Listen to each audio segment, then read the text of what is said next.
I'm Carl King, and this is the Carl King Podcast, where every week we learn about music, filmmaking, and the other creative arts. If you like this show, head over to patreon.com/Carl King and join for just $1 or $5 per month. Or send a tip through PayPal or Venmo to username Carl Kingdom. Special thank you to my Illusionist $51 level patrons, both Hank Howard III and Chubode. Quick shout out to my music endorsements, Vienna Symphonic Library, Fractal Audio, Ernie Ball Strings, Toontrack, and Millennium Media. Now, let's get this episode beginned.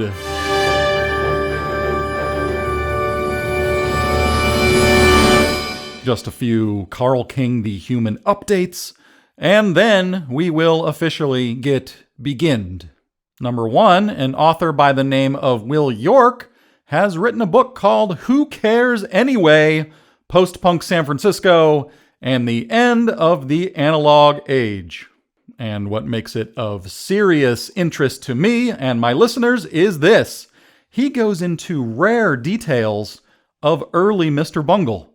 He interviewed people like Trey Spruance, Billy Gold of Faith No More, Greg Turkington, aka Neil Hamburger, and many of the other notable people who were around in those days. I learned some details I never knew, and my biggest surprise was how many times I was referenced or quoted due to my various interviews and essays about Mr. Bungle. It even has a chapter called Disco Volante, or is it Volant? We don't know yet. But the book is not just about Mr. Bungle. It investigates dozens, maybe millions, of confusing underground San Francisco bands like Flipper, Caroliner, and the Three Doctors. So it's a historical document of things I wish I could have been there for. So how lucky are we that Will York has made this thing for us? It's incredible that he worked on the book for around 20 years, and it also happens to be an incredible 560 pages. Who Cares Anyway is coming to Amazon and all the other big stores any moment. And in the meantime, you can get it directly through the publisher, Head Press. I will put a link to it in the show notes. I already ordered my copy, so go and get yours. Number two, my friend, the drummer Mike Stone, has shot a professional performance video of the Secret Chiefs 3 song called Vajra. And he played the drum parts on a special electronic drum kit from the brand called EF Note. As I'm recording this episode, I am told its release is imminent, hopefully within hours or possibly days. As soon as that video is available, I will put a link to it in the show notes. And if it's not there yet, check back rapidly. And number three, I am recording a new Carl King album. And last week I posted a new demo, rough mix, of my new song called I Think That I'm a Car. And you can hear I Think That I'm a Car, as well as the other two demos, The Robots Are Here to Destroy Us, and Everyone is Stupid But Me, inside my Patreon. And now, let's get into this week's analytical musical analysis of the week.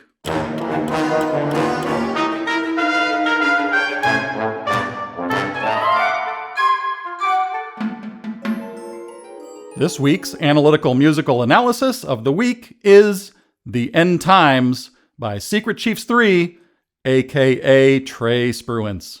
And this one was requested by Will York. It's from the album Book of Horizons from 2004, and it's a mysterious album from a mysterious person. Here's something else mysterious. This album appears to be available for purchase nowhere. Not on Mimicry Records, and not on the Secret Chiefs 3 Bandcamp page. So I had to use Apple Music to listen to it.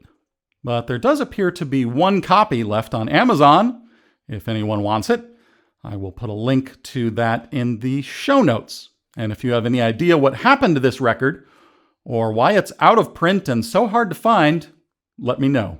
For this episode, I will be examining this track from the conceptual level of a lead sheet.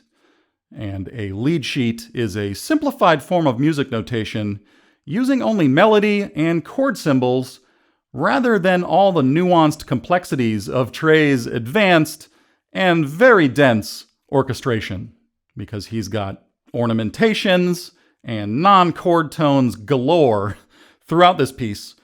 Instruments are coming in and out in stereo, and there's just a lot going on. If you've never done this, I recommend listening to Trey's music through headphones. And on this particular track, you can hear the acoustic instruments clunking around in the pauses. But even in its reduced form, the end times is pretty dang impressive. So I'm only going to examine the first 29 measures, which includes what I am calling both the melody A and melody B. Regarding the tempo, the end times is at approximately 80 BPM. When I synced it up with a tempo map in Cubase, it became clear that this was not recorded to a steady click. And if it was recorded to any sort of click, that click would be ramping up and down constantly. It's not obvious when listening to the track, but there is a ton of organic fluctuation, pushing and pulling of the beat. Regarding the tonality, there are two ways to think of the key of this song. The first would be C minor,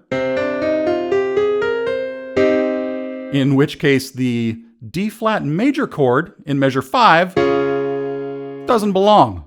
The second option would be C Phrygian, which is also a minor sounding mode. But that would mean that the G7 chord is not diatonic. However, in this case, it is a secondary dominant, which is a normal kind of thing to do for minor keys, or modes. So I am going with C Phrygian. Now let's start digging in measure by measure, and if you disagree with my analysis or find any errors, let me know. Before measure 1, we have a pickup note, and then we hear some overdriven retro keyboard instruments. Also, you might notice that we have slash chords here, which means the chords are played by guitarist Slash. No, it actually means that they are inverted and not in root position. And we will come back to that later. For the first 3 measures, we have 2 alternating chords, C minor over G and C augmented. Aha! An augmented chord. Now, what the heck is that C augmented chord doing there? It's definitely not diatonic to C Phrygian. Well, a C minor triad is C, E flat, and G. And if you raise that E flat and the G, both a half step, you have C, E, and G sharp, which momentarily creates a C augmented sound. And those 2 notes are moving up briefly for 1 beat and back down, sort of like neighboring tones. And they add a little bit of chromatic tension, but we're not yet sure why they are there. But if we look at measure 4, what do we have? An F minor. So it turns out that those 2 notes, or that augmented triad, is simply creating a chromatic movement from C minor to F minor. A C augmented is a passing chord. It's acting as a sort of glue between the 2 chords. In measure 5, we have a D-flat major chord, which is evidence that we are in C Phrygian. And that would be an uppercase Roman numeral 2, or supertonic major chord, in C Phrygian. Then in measure 6, we have a G7. And as I said before, this chord is not within strictly C Phrygian mode, because those notes would be G, B, D, and F. But that's what we do with the natural minor or Aeolian mode as well, so why not also do it when we're in the Phrygian mode. We are basically shoehorning in a dominant 5 chord. And then in measure 7, we are back to our home base of C minor. Now, before we move on to phrase 2, I want to go back and talk about these slash chords or inversions. And that's where the root note of the chord is not the lowest note you hear being played. For example, we have C minor over G. And that means that the G note, the 5th of that C minor chord, is in the bass. And that does 2 things. Number 1, it creates a more ambiguous, sophisticated, dense sound. And 2, it allows the bass voice to move stepwise to its place in the next chord, which is F minor. And in that chord, the bass plays the minor third of the chord, A flat. So notice that between these 2 chords, the bass is moving up and down a half step the whole time, using only the notes G and A flat. That's all. Now, if you were to instead do it the most straightforward and generic and obvious way, using root position chords like I tend to do, it would instead sound like this. Hear how the root is leaping between the notes C and F? It's not as subtle and elegant. These choices that a composer or songwriter makes are called voice leading or counterpoint, which is one of my favorite topics. So that entire chord progression of that phrase sounds like this.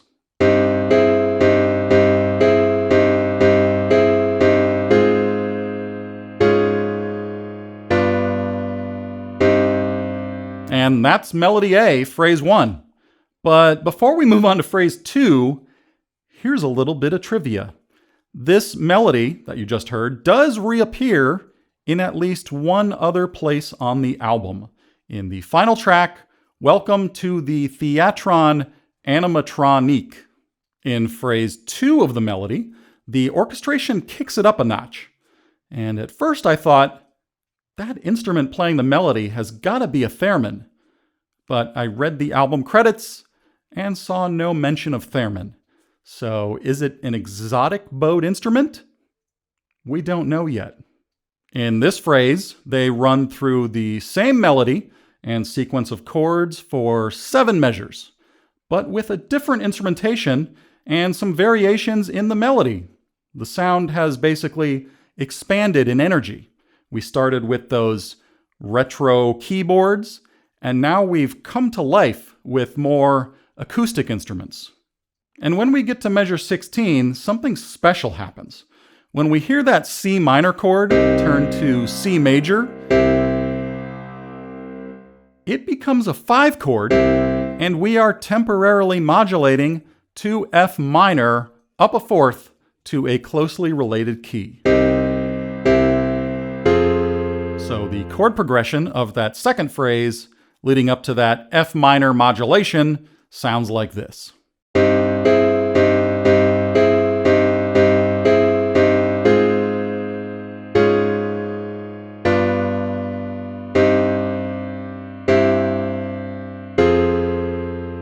And in that next measure, measure 17, we have a new tonic minor chord, F minor. And crazy enough, over that F minor chord, the melody note starts by playing a B flat, which is the 11th or 4th over F. And it walks down from 11, 4, to 3, 2, and 1. Notice that the chord tones, the 3 and the 1, are on weak beats, and the non-chord tones, 4 and 2, are on the strong beats. And that is instead of something like this, which is 3, 2, 1, 7. And putting non-chord tones on strong beats is something that I would like to do in my own music more often. In measure 18, we have an A-flat major chord, which would be a major mediant chord, and that's an uppercase 3 Roman numeral in our new key of F minor. And over that chord, we get a little quarter note triplet going stepwise, which is A flat, B flat, and C. And in measure 19, we land on a D flat major, which is a major submediant, or uppercase 6 Roman numeral, in F minor. And the melody is playing an E flat over that D flat chord, which is a ninth. And it walks down 9, 1, and 7. And once again, we have non-chord tones on the strong beats. Now, measure 20 at first sounds like a plain old F minor chord again. But there is an E natural note being added in the acoustic guitar. And in the previous measure, measure 19, the E was flat, because we were still working within F minor. But in this measure, we hear that E natural over an F minor chord, making it an F minor major 7.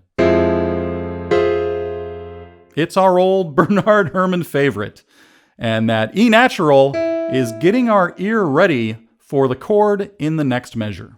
In measure 21, we have a C major chord, and I think that we are now strongly in F minor, and that would be the dominant chord shown with an uppercase 5 Roman numeral. In measure 22, we are back to an F minor chord, now being treated as the tonic minor chord in F Phrygian. Because the next chord in measure 23 is G flat major. And the melody is playing a C to B flat, which are the flat 5 and 3, giving this an appropriate Lydian mode sound. And that is more evidence that we are in F minor and not C Phrygian. And that makes it a supertonic major chord shown with an uppercase 2 Roman numeral. In measure 24, we have a C7, which is the 5 chord in F minor. And that melody note walks down from C to B flat to A flat to G, which makes total classical music sense. And in measure 25, that C7 has resolved to an F minor chord, our tonic chord. But then we get 4 measures of what I am hearing as a G Lydian dominant sound. And I refer to these moments as harmonic clouds, where there's no clear melody or voice leading or riff to follow, just a bunch of notes thrown together in an ambiguous collection. And these clouds are sometimes a bitonal chord combination, or the notes of a scale resulting in a vague impression. And Stravinsky was big on this. There are a lot of tense notes happening there, but the G dominantness of it all, if you ignore the Lydian part, prepares us for returning to our original home base at the start of the song, C minor, in measure 30. So that entire chord progression under the B melody sounds like this.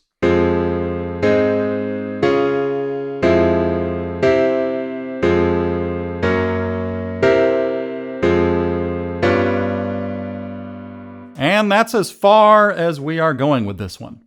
Now, what are the compositional takeaways here?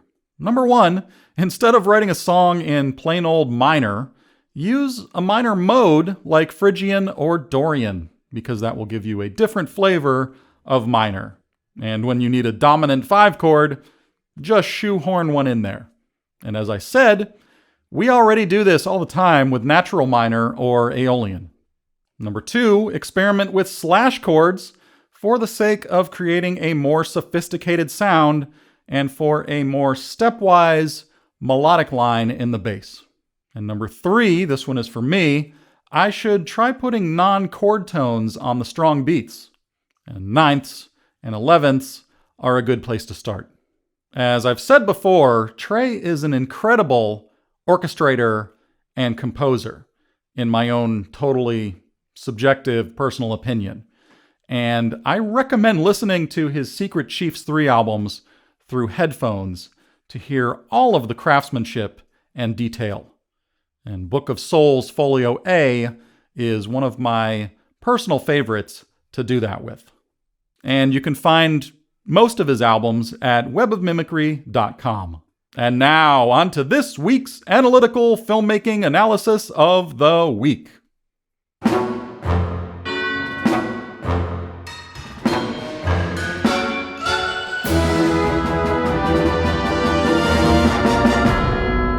This week's Analytical Filmmaking Analysis of the Week is Picard Season 3, Episode 3, screenwritten by Jane Maggs, Cindy Appel, and Akiva Goldsman, and directed by someone named Jonathan Frakes. In keeping with the theme of threes, I want to talk about three different things from this episode. Number one, the moments of fantastic writing, acting, and directing, and even a moment of editing that got my attention. Number two, some awkward exposition. And number three, an implausibility. And by the way, there are at least three storylines happening in this episode, but I'm mostly going to focus on the main story, which I consider to be Riker and Picard. So here we go. First up, the acting by Amanda Plummer as the villain called Vadic. She reminds me of Philip Seymour Hoffman in Mission Impossible 3, because instead of being the typical over-the-top, high-volume, tyrannical villain, she goes with creepy and subtle and eccentric. She seems amused by the whole situation and even giggles in times of tension. And that is a brilliant reversal of expectations, what you could call a strong creative choice. For instance, as she's pursuing the Titan into the cloud, she says calmly and quietly, almost mumbling, "Fire." And then even more quietly, "One more time."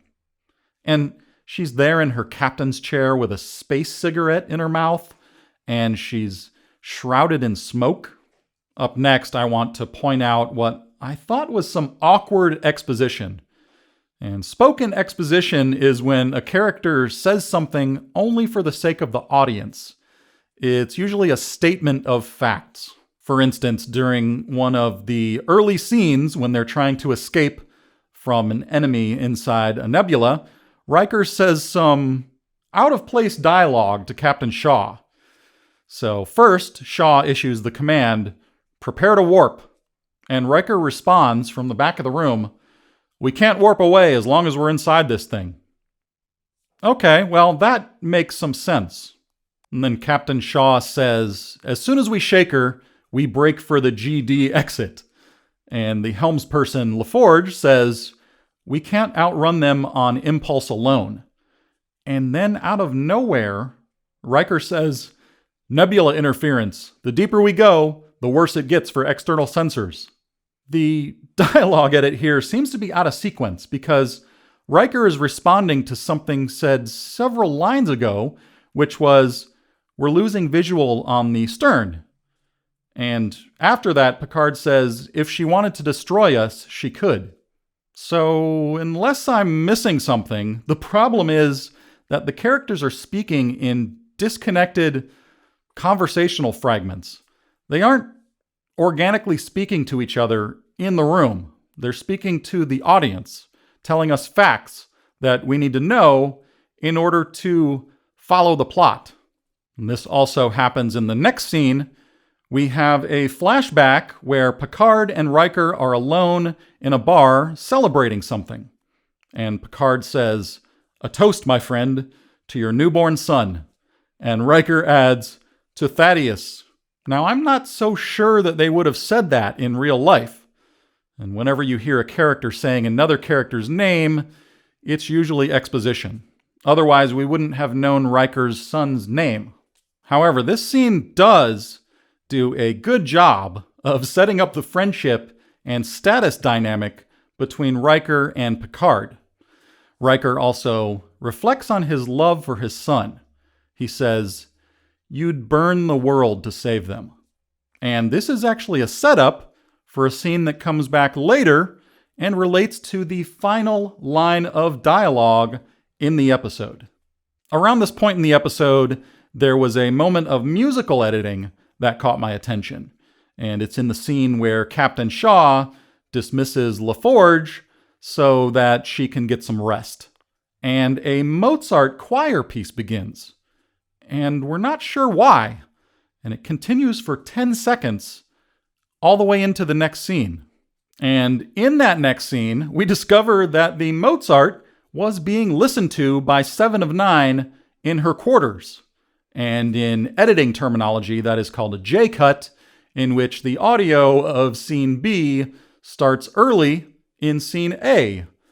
But that is one extreme J-cut. I'm not sure if I've ever noticed a J-cut that long. Now, in that next scene, we get another exposition line. LaForge says, "I just wanted to check on you." And Seven says, "I'm charged with insubordination and confined to quarters, but thanks." But inside the story, LaForge already knows that, and that's why she stopped by. So that line of dialogue is only a reminder for the audience to follow the plot. The character could have said, "I'm 5 feet 8 inches tall," and it would be almost as normal, or not normal. And then LaForge says, "One of the few ways my dad and I are alike, we have a hard time making friends." But I was puzzled by that because I don't remember anything about Geordi LaForge having a hard time making friends. Now, back to the brilliant acting and directing. There's a scene where Picard and Beverly Crusher go into a room to speak for the first time in all of these years. And they start out very far apart in the room. There's even a wide angle with both of them at extreme sides of the shot. And that is symbolic of how far apart they are emotionally. But as they talk and try to work out their problems, they move physically closer together. Outside of that room, Riker and Picard's son wait around and kill time. And Riker takes on a fatherly role towards Picard's son, who at this time kinda has no father in his life. And Riker gives him some advice. Picard's son is being a punk and says something like, "I didn't ask for this." And the wise, fatherly, experienced Riker says, "I know, but now you've got to own it. The best thing you can do is give them a reason to feel good about it." And it reminds me of something Adama from Battlestar Galactica would say. Picard's son then says, "Have you got a family, Riker?" And Riker responds, "Feel free to call me Captain. And yes, I have a wife and daughter, and I had a son." And that is a heavy scene button. In an upcoming scene, Captain Shaw is injured, and he transfers his command, making Riker the captain of the ship. And with blood squirting out of his mouth, Shaw says, You got us into this. You are going to get us out." And Riker instantly assumes command with no second thought. Now, the more obvious Star Trek choice would be to put Picard in charge. But Riker was a smart choice for the story because it sets up conflict between Riker and Picard as they will need to work out their new status dynamics. Well, let's see how this plays out. Up first, we get a scene of perfect cooperation as Picard acting as Riker's number one. What could go wrong? A few scenes later, Picard and Riker are sitting there debating strategy for escaping the nebula and dealing with their enemy.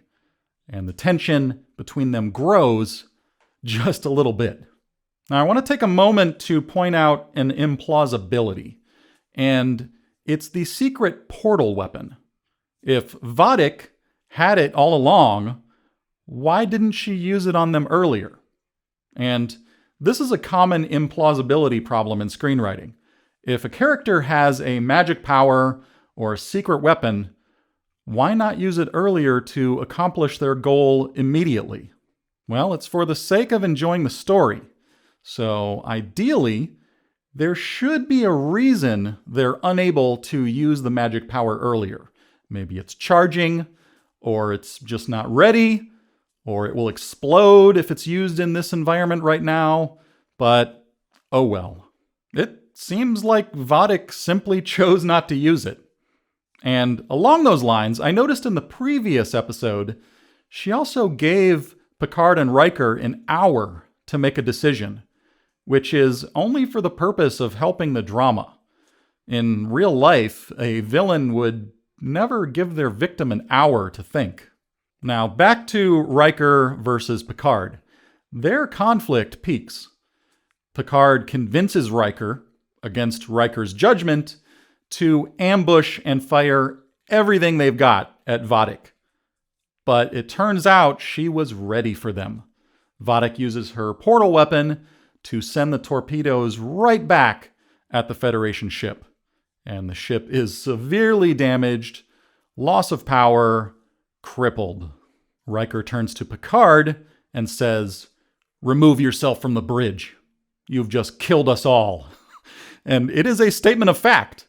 And Picard leaves in shame, and Riker and his crew look at each other for a long time in the darkened bridge. And for the final shot, the ship tumbles helplessly into the gravity well as the credits roll. Well, this was a good series, and I love seeing Riker and Picard together as a team again. It's just too bad that they only survived for 3 episodes. But what a powerful ending. Picard Season 3 stood out to me as a dramatic soap opera about old people dealing with their mistakes and regrets and losses. There were no hipster Vulcans and no millennial girls with giant chins. It had definitely matured far beyond its origin as a mysterious planet or alien of the week TV show.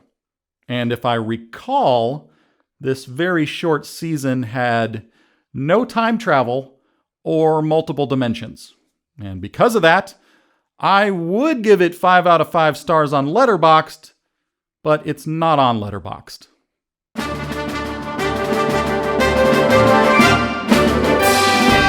Okay, that's the end of this episode of the Carl King Podcast.